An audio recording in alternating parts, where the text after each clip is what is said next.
네, 여러분 안녕하세요. 보이는 라디오 외국어의 진행을 맡은 김세준 곡쌤입니다.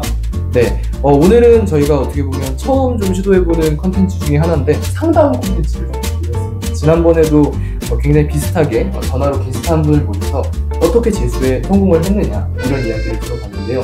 오늘은 좀 특별한 사연을 가지고 있는 친구 한 분을 모시고 함께 이야기를 들어보는 시간을 갖도록 하겠습니다. 간단하게 자기소개 부탁드립니다. 여기 보시죠. 네, 안녕하세요. 저는 작년, 그러니까 2024학년도 수능을 치은 조예서라고 합니다. 네. 박수. 와. 살짝 긴장을 한 것 같은데 2024학년도가 아니라 2025학년도 수능을 치른 친구고요. 네, 일단은 간단하게 제가 좀 배경을 말씀을 드리면 이 친구 같은 경우는 서울항공비즈니스고등학교에 재학하기 때문에 마이스터 고등학교이기 때문에 제대로 된 평가원 모의고사 6월 9월 평가원 모의고사를 실시하지 못하고 집에서 혼자 본인이 모의고사를 풀면서 열심히 다른 친구들은 수능 준비를 안 하는 와중에 혼자 열심히 진행을 했던 친구인데 아무래도 본인이 예상한 수능 점수랑 너무 다른 수능 점수가 나왔다고 해요. 혹시 평소에 모의고사 성적이랑 수능 성적을 간단하게 좀 이야기를 해줄 수 있을까요? 국어는 이제 3에서 4등급이 떴는데 수능에서는 이제 5등급이 떠버리는 사고가 발생했습니다. 네. 그 외에 뭐 혹시 수학, 영어 이런 쪽도 다 비슷한 상황? 네, 그쵸. 그러니까 아무래도 이제 평소에 집에서 풀던 모의고사는 대략 저희가 이야기했던 2, 3등급 정도 때 나름대로 한 2등급, 3등급 정도 나오겠다라고 판단을 했던 것 같아요. 하지만 실제 시험장에 가봤더니 이제 화면에 띄워드리겠지만 국어 5등급, 수학 6등급, 영어 6등급, 생윤 8등급, 사회문화 6등급 해서 본인 나름대로는 굉장히 좀 마음 아픈 성적을 받은 사례인 것 같아요. 오늘은 왜 이러한 문제가 발생했는지에 대해서 알아보고 혹시 만약 본인이 1년 더 할 생각이 있다면 어떠한 솔루션을 바탕으로 하면 훨씬 더 나은 성취를 이룰 수 있을지, 또 비슷한 문제를 겪고 있는 다른 학생들은 어떠한 방법으로 공부를 해나가면 좋을지에 대해서 한번 이야기해보는 시간 갖도록 하겠습니다. 먼저 저희가 이제 질문을 받았습니다. 5가지 정도의 질문을 받았는데 하나하나 선생님과 제가 좀 같이 이야기를 하면서 풀어나가는 시간을 가졌으면 좋겠어요. 첫 번째 준 질문은 본인이 수험 생활을 할 때에 있어서 너무 끈기가 없다라는 내용입니다. 어떤 얘기인지 좀 구체적으로 설명을 해줄 수 있나요? 제가 항상 이제 하겠다고 마음을 먹고 한 몇 주 동안은 이제 열심히 해요.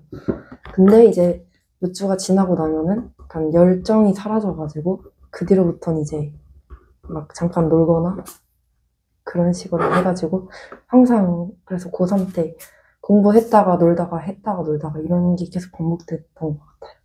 어떻게 보면 이제 간헐적으로 공부를 했다가 네. 또 힘 풀리면 안 하기도 하고 네. 선생님께서는 뭐 이런 문제를 또 자주 보셨을 거라고 생각이 드는데요.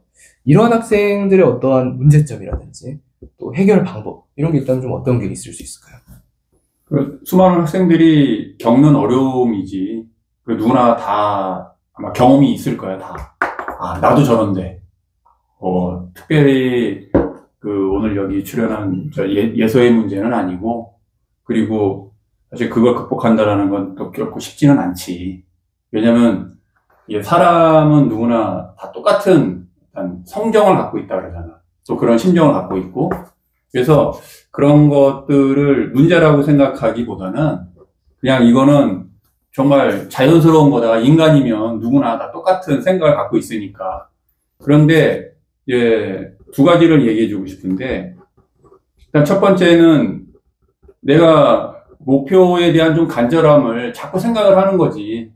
그러니까 지금 눈앞에 있는 어떤 즐거움이나 이런 것들이 분명히 나한테는 더 크게 다가오기는 하는데 그 너머에 좀 더 간절함이 있다면 그걸 극복을 할 수가 있거든. 그래서 항상 머릿속에서 그 간절함을 생각해 보는 거야. 그러니까 만약에 내가 어느 대학을 가고 싶다라는 마음이 정말 간절하다면은 자꾸 그 생각을 머릿속에서 계속 떠올리게 만들어주는 거지. 그렇다면은 충분히 극복할 수 있을 거라고 보고, 그리고 처음부터 그 3원 주제 치고는 굉장히 중요한 주제인 게, 공부를 하는 거는 항상성을 갖는다라는 게 굉장히 중요하거든.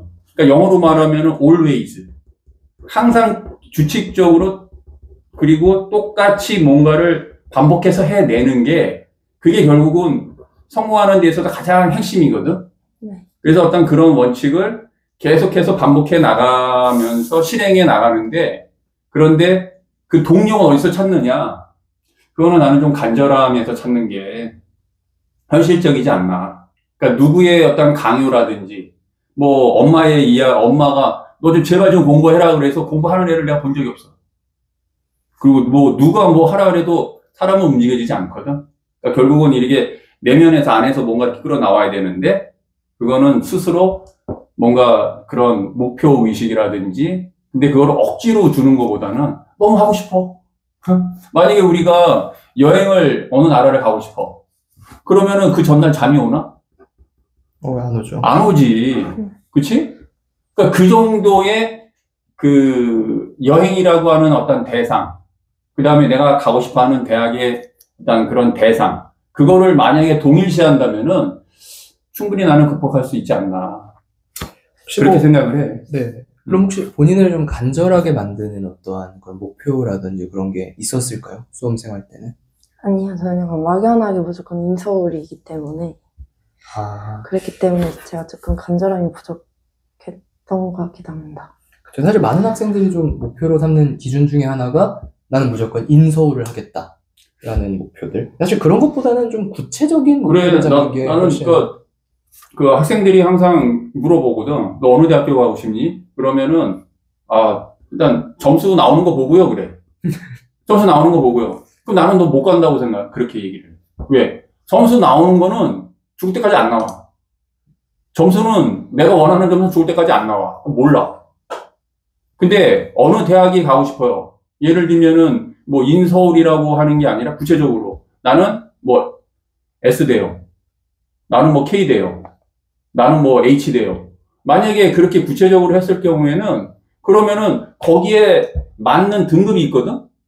그럼 그 등급을 가겠다라고 노력을 안 하겠어. 그러니까 그거를 나는 순서를 좀 바꿔야 된다고 항상 얘기를 해. 학생들한테. 그러니까 내가 제일 듣기 싫어하는 말 중에 하나가 뭐냐면 점수가 되면, 조건이 되면은 가죠. 그렇게 해서 간 애를 별로 본 적이 없어. 아무래도 조건이 되면, 점수 나오면 그냥 맞춰서 가겠다 이런 거는 간절함이랑은 좀 거리가 먼. 그러니까 만약에 그런 학생들이라면 일단 공부는 한번 좀 생각을 다시 생각해 보는 게 나는 맞다고 봐. 괜히 힘들게 자꾸 하려고 그러지 말고, 그러니까 이거 내가 이렇게 국어 공부를 이렇게 좀 열심히 해가지고 뭐 이렇게 하다 보면 한 2등급 되겠죠? 이런 거는 사실 굉장히 어렵다는 거야. 하다 보면 된다. 뭐 하다 보면 된다. 이런 거보다는 내가 반드시 2등급 가겠다. 1등급 가겠다. 그 목표를 가지고서는 공부를 하는 거지. 나름대로 본인이 수능에서 맞고 싶었던 등급이 있었나요?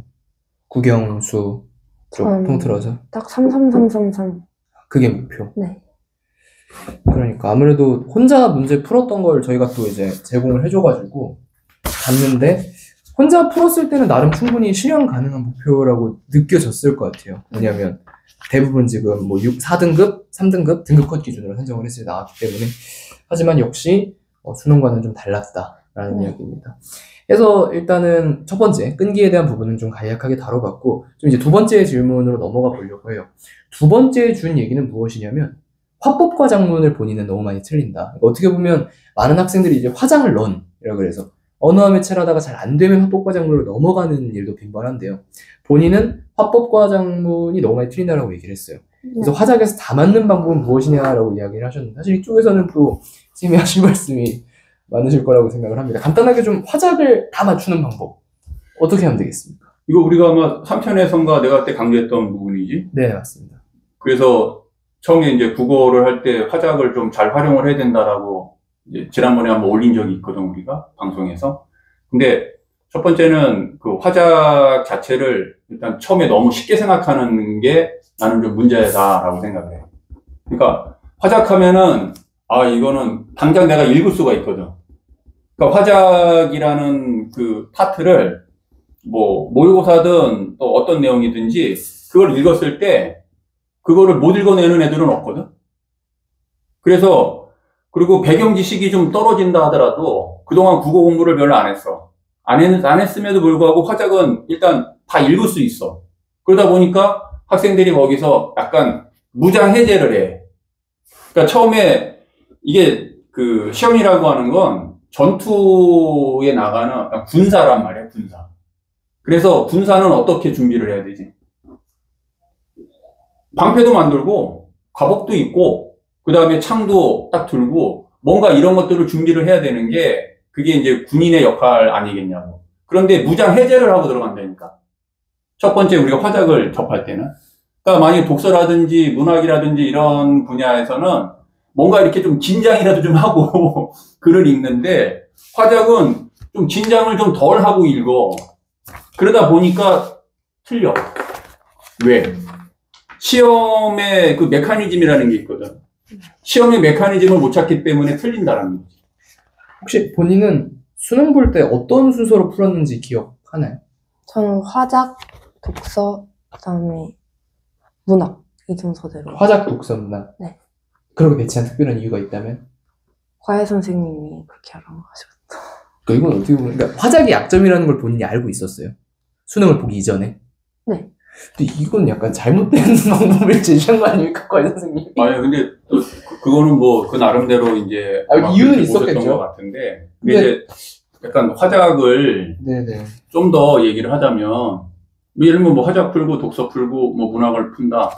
왜냐면 그분은 아마 그러셨던 것 같아. 그러니까 화작하고 독서하고 약간의 통하는 게 있거든. 아, 그렇죠. 아무래도. 약간 통하는 게 있으니까 이걸 이렇게 가서 문학으로 가라. 이제 그렇게 하셨던 것 같아. 근데, 물론 이제 개인적인 거는 편차가 있으니까. 근데 화작 같은 경우는 첫 번째 이제 앞으로 만약에 본다면 그걸 어떻게 극복을 해야 되냐면, 일단은 그 화작이 세 세트로 되어 있잖아. 그러니까 이제 그러니까 화법 한 세트, 이런 발표 강의 뭐 이런 게 맨 앞에 나오지. 그치? 한 세트. 그치? 그 다음에 장문은 두 세트가 나오는데, 그리고 이제 그 장문은 보통 이제 장문 상황이라든지 이런 거를 주고 초고를 만들고, 그 다음에 그 초고와 관련된 뭐 수정이라든지 또 빈칸을 이렇게 또 구멍을 놔가지고 거기다가 어떤 내용이 들어가야 되느냐 이런 것들이 나오고, 그 다음에 이제 맨 마지막 부분에 가면은 자료를 활용하는 게 나오지. 네. 자료를 이제 그래프, 전문가 인터뷰, 뭐 신문 기사 뭐 이런 식의 이제 그런 자료들을 통해서 이런 문제가 그럼. 맨 이제 그 지문과 연결을 해가지고 하는 작업이 나오기 때문에 사실 그 메커니즘을 잘 이해를 하면 시험을 다른 갈래에서도 잘 볼 수밖에 없어. 그러니까 좀 얘기를 하고 싶은. 그러니까 네네. 처음에 화작을 굉장히 심도 있게 한번 좀 공부를 해봐야 돼. 그러니까 심도 있게 공부한다라는 건 뭐냐면 내가 항상 강조하는 거지만 그 트라이앵글의 개념을 갖는 거야. 그러니까 지문과 선지 그리고 보기 그 세 개의 연결고리를 이렇게 딱 연결을 시켰을 때 그게 연결고리가 다 맞아야 돼. 이게 깨지면은 틀린 선지가 되는 거야. 근데 그게 왜 틀렸는지를 못 찾아내거든. 그거를 더군다나 빠른 시간 내에 찾는다라는 건 결코 쉬운 게 아니거든. 그래서 처음에 무슨 작업을 해주는 게 제일 좋으냐면은 그 세 개의 트라이앵글의 그 선을 이거는 O, 이거는 X, 이거는 X 이거를 계속 찾아주는 거야. 그러면 속도가 붙어. 그럼 어떻게 보면 이 상황에서는 화법과 장문만 집중적으로 공부하는. 그것만 한 1개월 정도만 해줘도, 그러니까 예를 들면 한 1개월에서 한 2개월 화법과 장문을 이렇게 거의 완벽하게 이렇게 이해를 해주면, 그러면 독서라든지 뭐 문학이라든지 푸는 데 있어서 상당히 도움이 많이 되지. 네. 그러니까 사실 본인도 화법과 장문을 집중적으로 그것만 공부하려는 노력을 했나요? 혹시 특별히? 아니요, 화작은 이제 꾸준히 했던 것 같아요, 되게. 제가 부족하니까. 하루에 막 3지문씩 무조건 이렇게 했던 것 같아요. 근데 이게 또 얘기가 나와서 그 말인데, 꾸준히 하는 건 되게, 아까 내가 보니까 성실성은 되게 있어. 그러니까 성실성은 있는데, 근데 중요한 건 답 맞추는데 급급하면 안 된다는 거야. 그러니까 만약에 좀 하루에 3세트를 했습니다. 뭐 하루에 뭐 많이 했습니다. 근데 그게 공부 방식이 답을 내가 맞았나 틀린 것만 확인하는 그런 단계로 가면은 실력이 좀 늘기가 어려워. 혹시 틀린 문제는 오답을 좀 꼼꼼히 안 했어요? 아, 예, 그럼. 지금 내가 얘기하는 게 바로, 네네. 그러니까 어떻게 공부했는지가 보인다니까?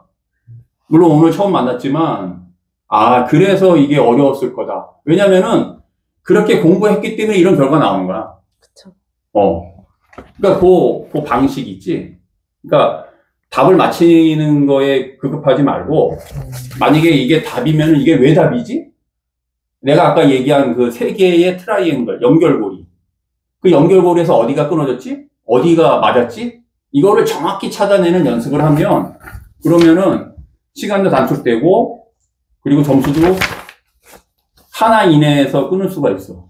현재는 4개 정도 틀리는 것 같아요, 화작을. 근데 그러니까 확실히 말씀하시는 대로 오답을 열심히 체크했다는 생각은 안 들기는 하네요. 왜냐면 그냥 답만 고쳐져 있고 네. 답에 대한 근거를 찾는다든지 그런 부분은 좀 부족해 보여가지고. 근데 아마 이게 그 예서뿐만이 아니야. 전국의 고등학생들, 그리고 이 수능을 준비한다고 하는 학생들이 내 느낌상 한 70%, 60%, 70%는 다 그렇게 공부해. 그러니까 왜냐면 아무래도 저도 오늘 과외를 하고 왔지만 틀리면은 기분이 나쁘다고 그러더라고요. 틀린 문제는 다시 보기 싫고. 그래 버리니까 오답 정리가 좀 성실하게 안 이루어지고 확실히 맞았던 건 그대로 맞지만. 근데 지난 시간에 용어가 그랬잖아. 겸손해야 된다고. 겸손하다라고 하는 건 결국 무슨 뜻이냐면은 틀린 거를 겸허하게 받아들이는 거야. 이게 틀린 게 기분 나쁘다라고 하는 게 아니라 이거 내가 왜 틀렸지? 아, 나는 이게 부족하구나. 부족하다라는 그 생각을 가지면 그러면은 발전해. 그런데 그리고 공부 잘하는 애들도 나중에 가서 왜 그 자기의 어떤 실력이 최대한 발휘가 안 되냐면 자기가 맞힌 문제에 대해서 자기가 확실하게 알고 맞힌 문제일 가능성은 내가 학생들을 가르쳐보면 한 80%밖에 안 돼. 실제로 본인이 100% 다 알고서 맞히는 게 아니거든? 근데 자기가 다 알고 맞힌다라고 생각을 해. 착각을 하지. 근데 그거를 계속 겸손하게 자기 스탠스를 좀 유지하다 보면, 그러면은 잘하던 학생도 계속 유지를 하는 거고, 그리고 못하던 학생들도 발전을 할 수가 있는데, 대부분 그 자기의 벽을 넘지를 못한다. 그러니까 문제를 우리가 맞췄을 때 100% 알고 맞춘 게 아니라 80%만 알고도 맞출 수 있는데 그럼. 그 사실을 인정하지 않는. 완전 인정을 안 하려고 그러거든. 알겠습니다. 그래서 두 번째 질문도 한 이 정도까지만 마무리를 하면 괜찮을 것 같고요.